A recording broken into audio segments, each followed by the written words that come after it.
大家你好အားလုံးမင်္ဂလာပါရှင်ဒီနေ့မှာတရုတ်ဘာသာစကားနဲ့ပတ်သက်ပြီးတော့老师မျှဝေပေးမယ့်အကြောင်းအရာကကိန်းဂဏန်းလေးတွေပြောတတ်ရုံနဲ့လ12လကိုလည်းအလွယ်လေးပြောလို့ရတယ်နော်ပြက်ကလေးကလကို老师တို့တရုတ်လိုကရွှဲလို့ပြောတယ်နော်အဲ့တော့ဇန်နဝါရီလဆိုရင်နံပါတ်1နဲ့တွဲပြီးတော့ပြောမယ်နော်ရီရွှဲဖေဖော်ဝါရီလ2ရွှဲနံပါတ်2နဲ့တွဲပြောတယ်နော်မတ်လ3ရွှဲဧပြီ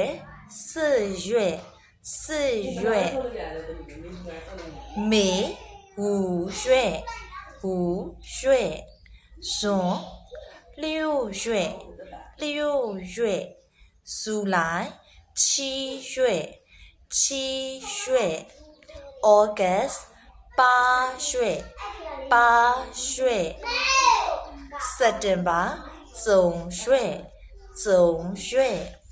အောက်တိုဘာ10ရွှဲနိုဝင်ဘာ11ရွှဲနံပါတ်17နဲ့တွဲပြောမယ်နော်11ရွှဲဒီဇင်ဘာ12ရွှဲ好了吗